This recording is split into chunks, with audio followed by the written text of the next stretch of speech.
After compiling the best record in team history despite a series of setbacks, Chuck Knox's Seahawks found themselves battling the Miami Dolphins in postseason play for the second straight year.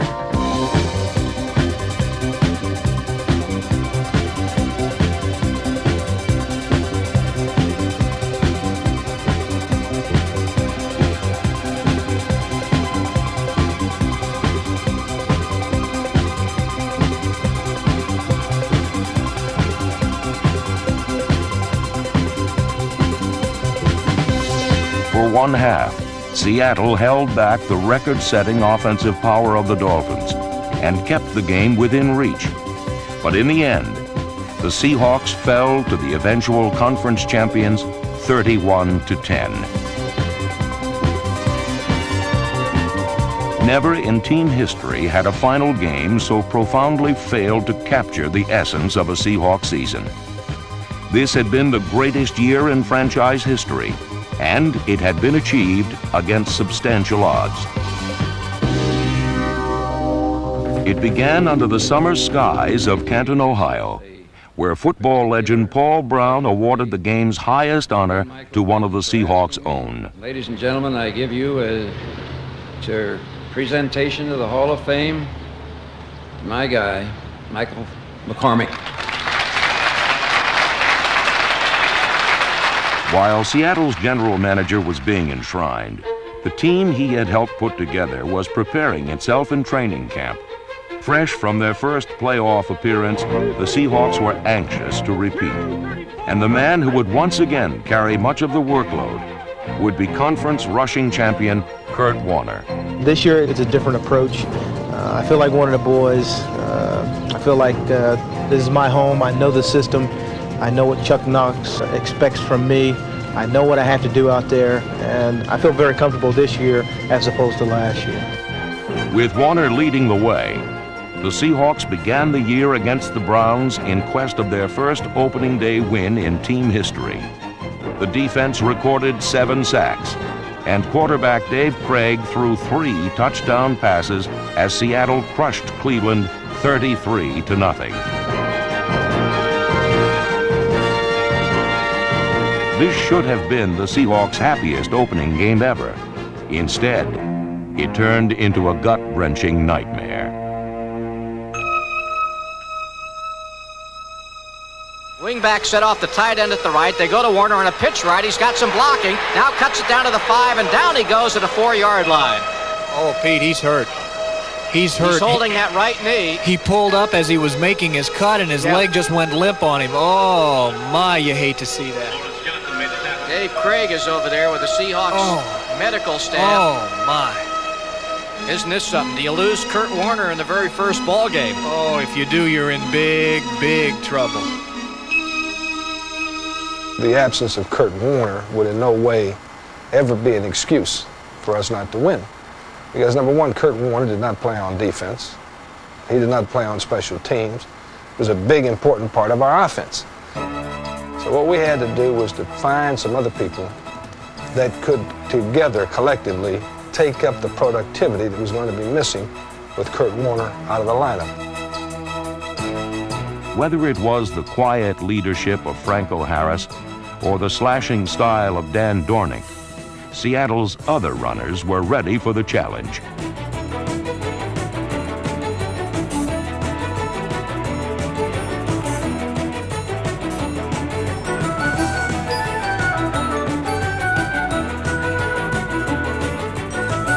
Along with David Hughes, Zach Dixon, Randall Morris, Eric Lane, and Cullen Bryant, the Seattle backs bought valuable time for Chuck Knox, allowing him to change his run-oriented offense to a passing one. All the strategy that had been formed in training camp had to be revised. But through this difficult period of adjustment, the team hung together and the Seahawks kept right on winning.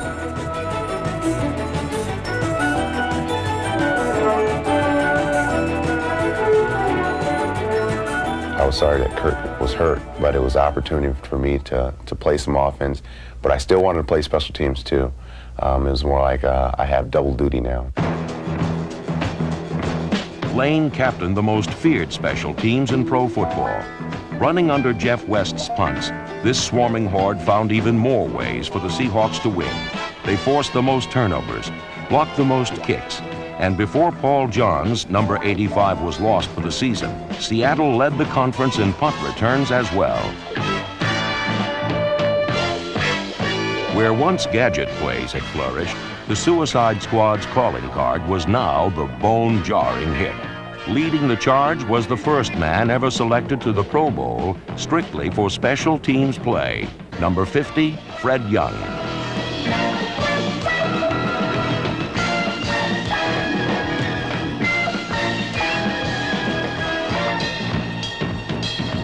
Williams at the 1-yard line, kids up the middle behind the wedge, the 15, and as he ridden down, he really got clotheslined.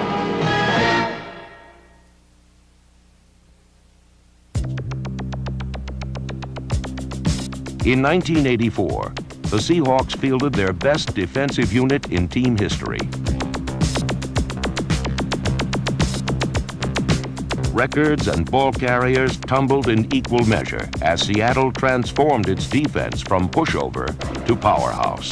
The personnel was basically unchanged from previous years, but there were several reasons why this year's model was among the finest in football.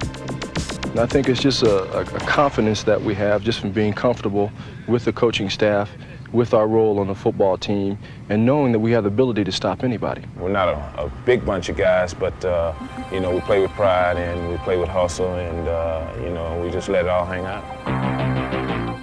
Seattle's defense featured the three-man front of Jacob Green and Jeff Bryant, flanking noseman Joe Nash.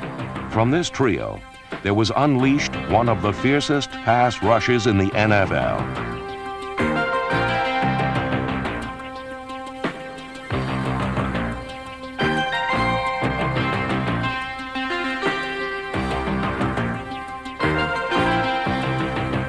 I think it has to do with just us playing together as a unit for the last 2 years in the 3-4. And I think that helps out a lot because you get to know the players next to you. You know what they can do, and you know how to compensate for certain things that they do. So I think we work really well as a team. The three of us have gotten used to going against two people. We know one of us is gonna get two sometimes, and whoever has one man to beat, then that's the guy that's gotta get there, getting to the quarterback. That's what a defensive end or a defensive lineman is supposed to do. Green and Bryant exploded from the outside, and all-pro nose tackle Nash stormed through the middle to give Seattle a decided advantage in the game of quarterback pursuit. When a four-man front added Mike Fanning, number 74, Seattle's line was even more imposing and just as intent on achieving its goals. We play with heart. You know, we really want to get the job done. We know it starts up front. And in order to be successful, we're going to have to keep going every play each play like it's the last play and make things happen. Also making things happen was the Seahawk linebacking core of Shelton Robinson, Keith Butler, Greg Gaines, and Bruce Schultz. In Seattle's defensive scheme, the linebackers are supposed to make most of the tackles. Such instructions were carried out to the letter.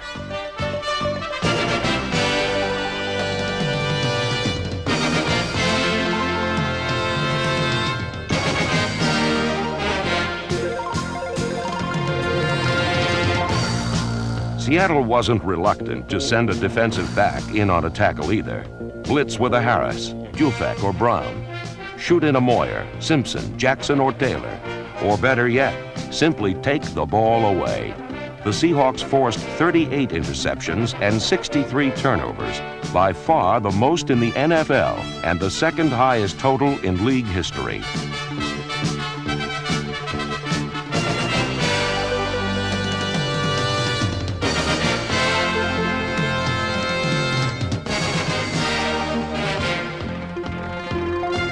While the offense was still making fundamental changes after Kurt Warner's injury, the defense was doing some scoring of its own. Combining with the special teams, Seattle's defense scored or set up 188 points. In a year when such contributions made an enormous impact, one athlete in particular eclipsed the feats of every other defensive player in the NFL. On behalf of what Kenny Easley has done for us as a team and as a man, I'd like to present him with this game ball. In 1984, Kenny Easley danced well ahead of the pack in pro football's elite.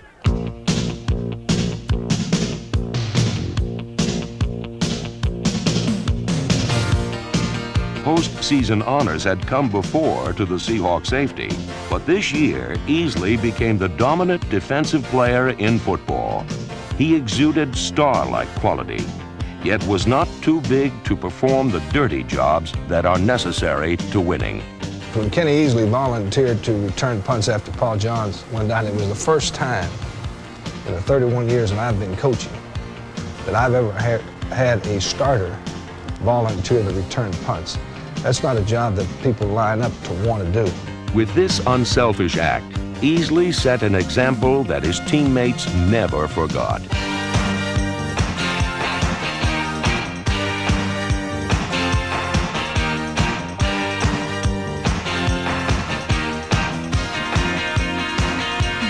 My attitude on the football field is that I want to win very badly, and I'm willing to pay the price to win and do whatever it takes to win for our football team. So I want to enjoy myself and have a lot of fun out there and do the things that I do best, and that's run and hit and make big plays. Easley made an abundance of big plays, including a league-leading 10 interceptions. He was a unanimous Pro Bowl pick, an All-Pro selection, and NFL Defensive Player of the Year.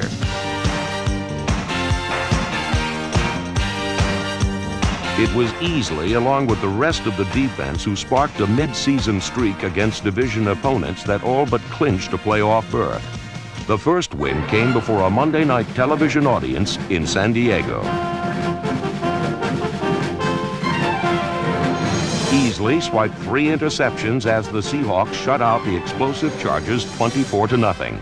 The next week against the Chiefs, Pro Bowler Dave Brown was the designated star. Single back set. Kenny's back to pass. Shoots one toward the left side and is picked off by Brown. Up the sideline he goes. He couldn't go all the way. He's going to go all the way. No doubt Dave Brown is going to go 95, 96 yards. Touchdown. Seattle posted its 3rd shutout of the year, beating Kansas City 45-0 on the strength of additional interception runbacks for touchdowns by Easley and Keith Simpson. And after Dave Brown struck again, pro football history had been made. Wing left for Kansas City. Back is Blackledge. Gets blitz. He lets one fly down the left side. Picked off at the 40-yard line. Brown on his way up the sideline again. They'll never get him. Down the sidelines. Dave Brown. Touchdown Seahawks. Well, that'll do it. The Seahawk defense goes into the record books. 4 interceptions returned for touchdowns, all of them. The Seahawk defense, the most larcenous defense in the NFL.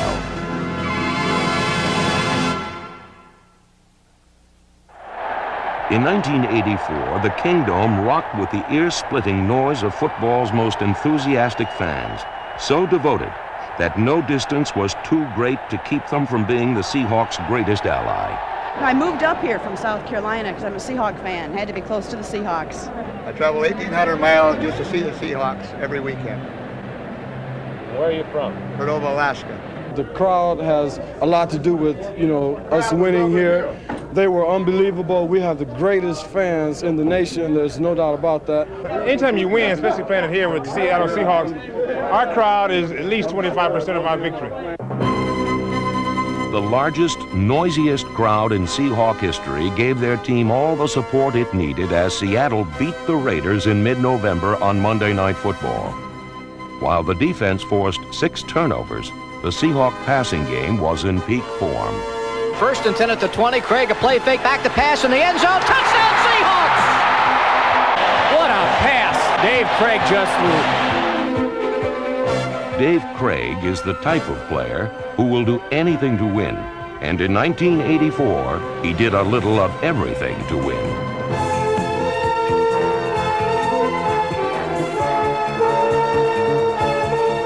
I think I have a little bit more confidence, but in the same respect, I'm not going to change the way that I am or the way that I go out and practice or play during the games, because it took me four years of hard work to get to this position. I want to stay here. In 1984, Craig shouldered the offensive load, took charge, and matured into the complete quarterback.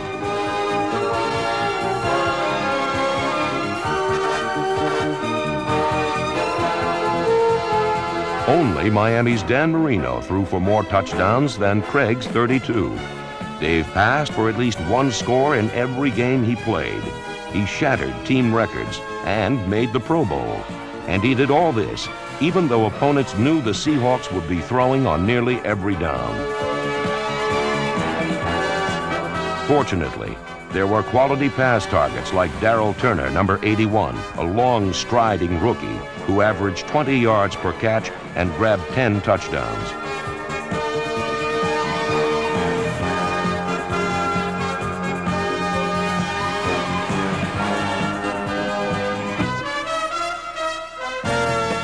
While young Turner gave Seattle its best deep threat ever, defenses in the middle zone were being carved up by the precise patterns of the old maestro. Steve Largent was at it again. Largent's statistics were business as usual. 74 catches, 12 touchdowns, another Pro Bowl appearance, and a fistful of clutch grabs that earned the Seahawks important victories.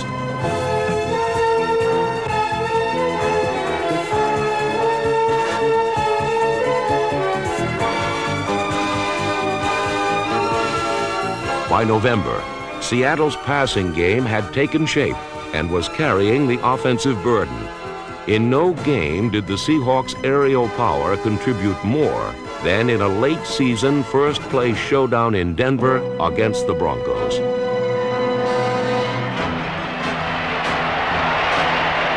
Charlie Young, the tight end, lines up on the right as Craig drops back to pass. He's going deep up the left side. He's got Turner in front. He makes the grab at the 30. He's on his way. He'll go all the way. Touchdown, Seahawks! Seattle's 80-yard bomb on the very first play silenced the crowd and forced Denver to respect the home run ball. This gave Steve Largent all the operating room he needed to destroy the Broncos underneath, while setting team records for receptions and yardage.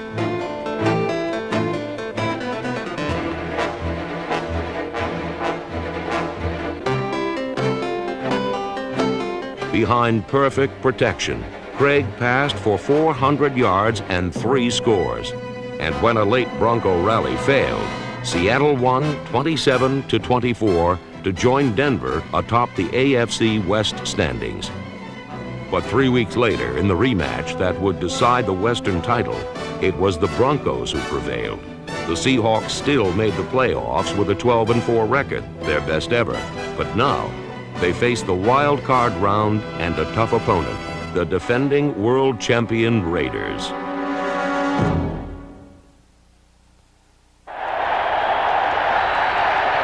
On December 22nd, in the AFC wildcard game, the Seahawks and their fans turned up the Kingdome decibels, determined to dethrone the champion Raiders, a feat few observers expected would happen.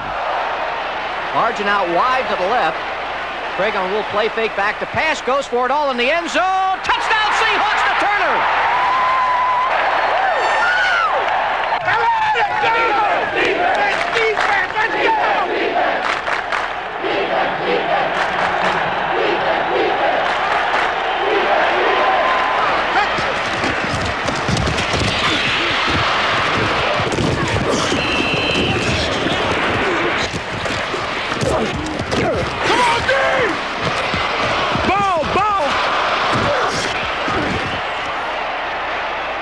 Set with King and Allen. Allen comes out of the backfield as Plunkett's back to pass, scrambling out to his left. Plunkett cranks up, throws a deep bomb down the middle. Harris leaps up, intercepts at the 30-yard line. Seattle ball.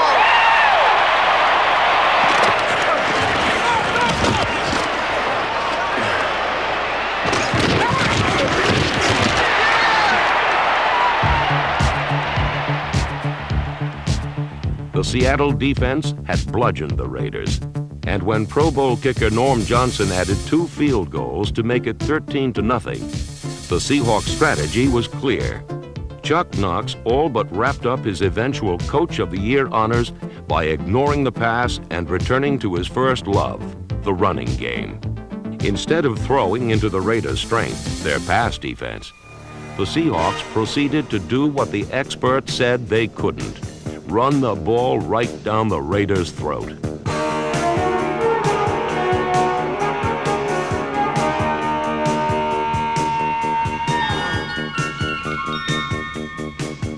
With the offensive line of Blair Bush, Edwin Bailey, Robert Pratt, Ron Essing, and Bob Kreider leading the way, Seattle runners David Hughes and Dan Dornick rushed for over 200 yards. The Seahawks effectively kept the ball out of the Raiders' hands until it was too late. And when a crucial third down play was converted late in the game, the world champs were finished.